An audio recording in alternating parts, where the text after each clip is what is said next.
quite, it was quite impossible to do something like this even 2 years back. And so this is absolutely wonderful. And particularly because I'm going to be in conversation with an extraordinary person who is tall not only in the world of cinema, but also as a public intellectual. And I think Kaushik has talked about that a lot, that Aparna Sen's stature doesn't just come from film-related achievements and accomplishments, but her public interventions, both as a filmmaker, as a writer, as a journalist, and as editor of Shananda magazine, a popular magazine that Kaushik talked about, which along with beauty, health, cookery, covered a whole range of contemporary issues. And the editorial that Aparna Sen wrote, which actually many of us feel which should be collated and published as a book, addressed a lot of the issues that concern her, particularly in the aftermath of the demolition of the Babri Masjid. There's a lot of concern that Aparna Sen's editorials expressed about the religious polarization in the society, the consequences of what would happen if that were allowed to happen. Not to mention the kind of, the politics that always form the backdrop of a film. So even when the films are about intimate relationships, there's always a larger world of socio-political events that play out in the background. So with that, Aparna Di, if I can, would you like to? Okay, so one of the suggestions that she has, and because she's the director, we should listen to what she's saying, is that all the people who are sitting at the back, could you just come in front, because it'll be good to see who we are speaking to. Yeah, I think this one needs to be, something needs to be done about that. Yes, I think this light is enough, and then we'll be able to see people who are.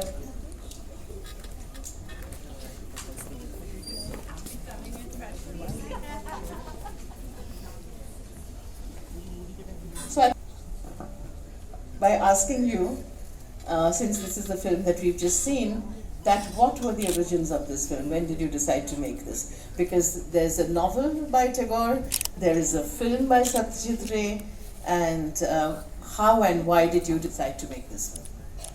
Okay, so actually it was the murder of Gauri Lankesh that really precipitated this. I mean, the day I heard this, that night I found it impossible to sleep. Must have drifted off in the wee hours, and I had a dream.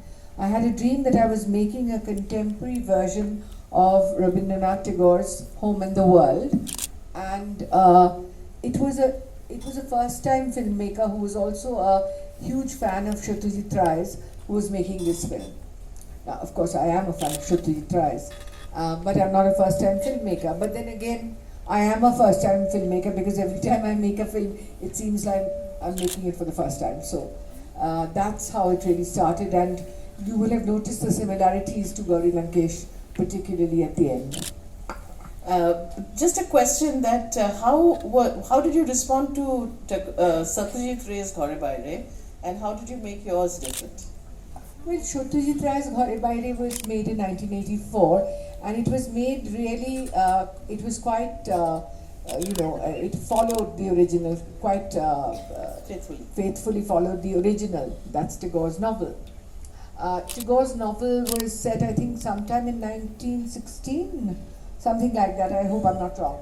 But it was a different time, and today it's different. Now, one of the things that I wanted to do differently in my film from Tagore's novel, let's leave Satyajit Ray's GHARE out of it, because that was also another rendering of Tagore's novel. Mine was a second rendering.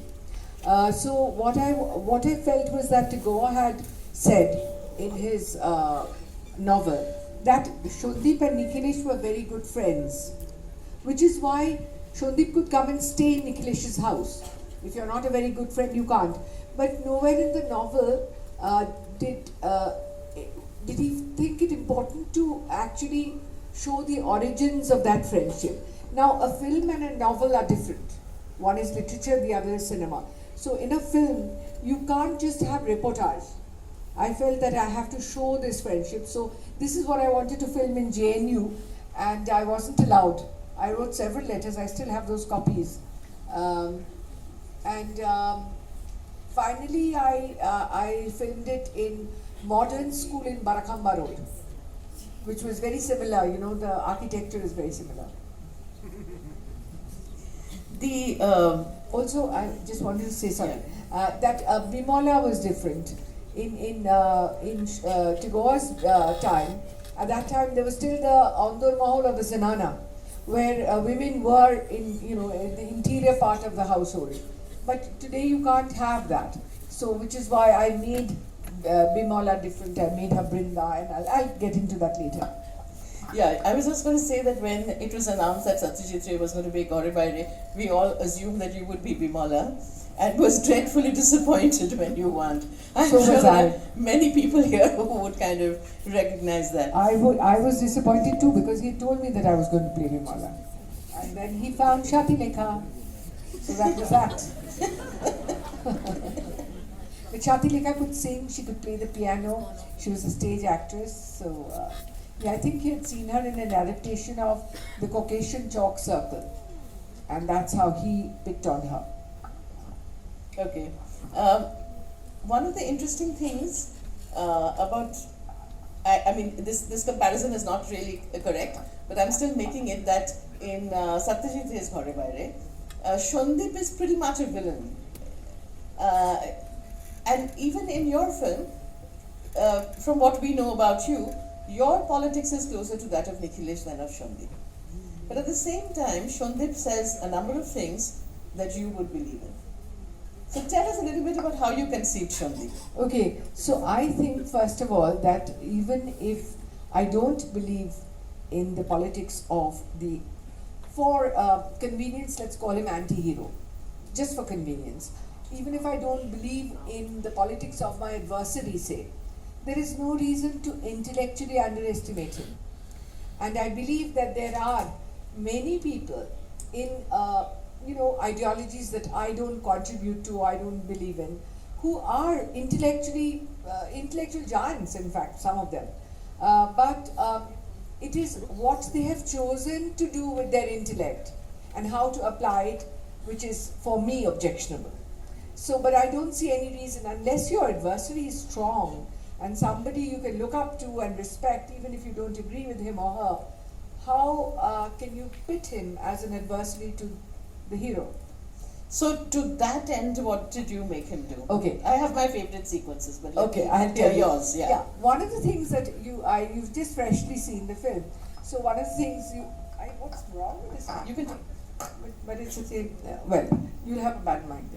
No problem. Anyway, do you remember the scene that we had, the terrace scene where there was a restaurant where they, just after Shondip has come, Nikhilesh has taken him out to have lunch, and they're sitting outdoors in the sun and they're talking, and that's when, at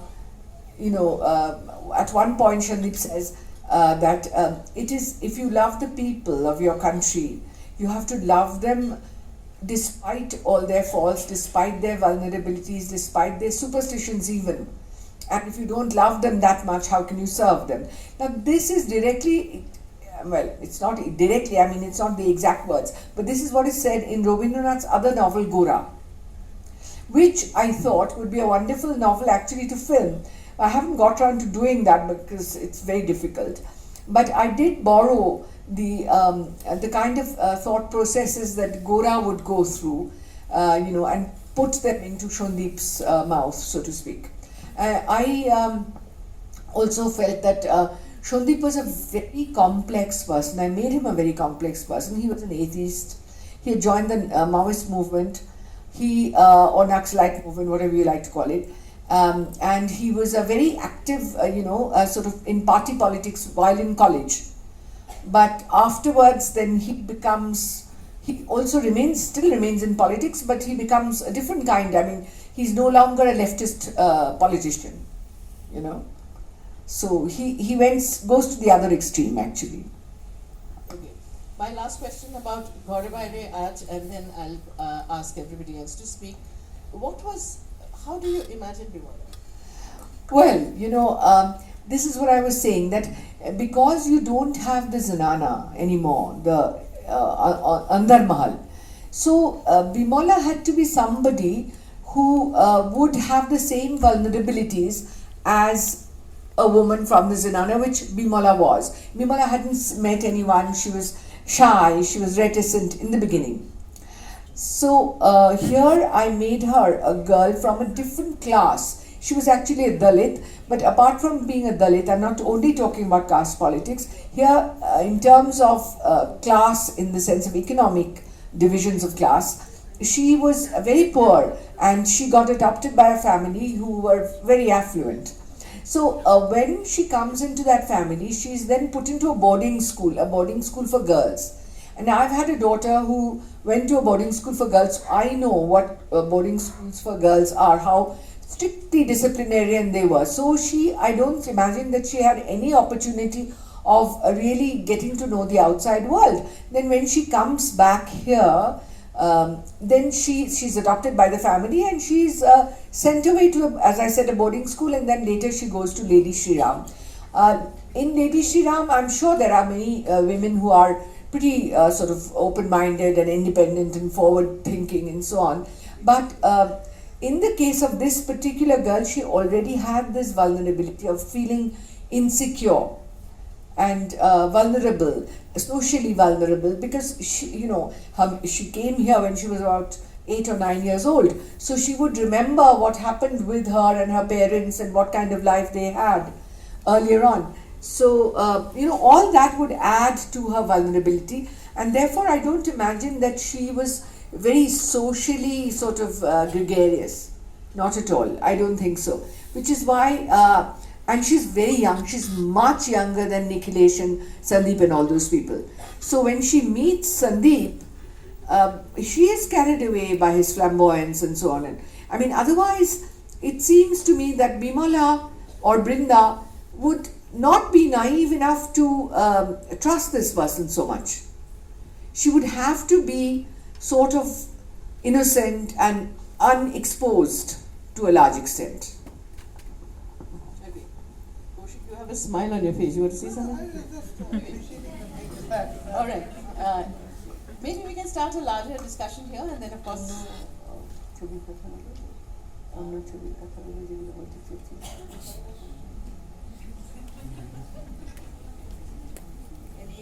Any hands up? Any questions, suggestions?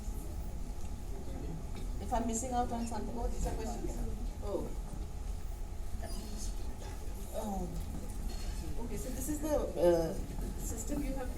This is the system we are following. Okay, I didn't realize it. I'm sorry. So the protest or the candlelight march at the end of the film. Okay. The protest or the candlelight march at the end of the film features international. The scene prior to it portrays a discussion wherein slogans were carefully scrutinized throughout the film. Also, Nikhil and his friends, established as liberal secular individuals, how then can they be singing the international? And how can this be understood? Yeah, I think the Internationale is it is a leftist song, it is a communist song that I know originated in France, that's true. But a lot of people have adopted it as a kind of song for people who are free thinkers and people who are sort of left oriented. So I don't think, I didn't see a problem in them singing Internationale, because it is basically the struggle of the powerless against the powerful. Okay, so now we have another note here that says, thank you for the fantastic film. My question is regarding the portrayal of Adivasis and their struggles, even Muslims and their struggles, as a matter of fact. The character of Binoy Sen, Shweta Devi and Nikhilesh appear to be suffering from a savior complex, is that it? Do you also share the same view? Could there have been a depiction of politics by the marginalized, not for the marginalized? politics as collaborative exercises, perhaps. Yes, perhaps that could have been the case, except that here it was not a story of the marginalized. It was a story about somebody from the middle class.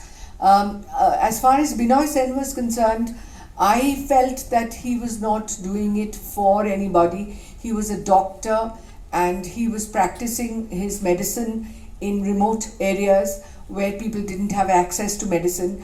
And there, I think for him, I don't think he was doing it only for the marginalized. I think he was doing it as much for himself as a doctor. These two kind of have the same kind of handwriting. Not that I want to be a detective at this point. Okay, now there is another note here. Brinda's character has been depicted as tribal Dalit. I understand tribal, I understand Dalit. I would like to know what is tribal Dalit. And it says, love the movie with a heart. Thank you. No, I think at times you see there are people who sometimes will confuse tribal and Dalit. And often you don't catch them saying tribal Dalit at the same time. There are people who are saying tribal, there are people who are saying Dalit. You'll find that this is pretty commonplace, at least I've heard it spoken that way. Not that it's the same person who's saying it, it's probably somebody else.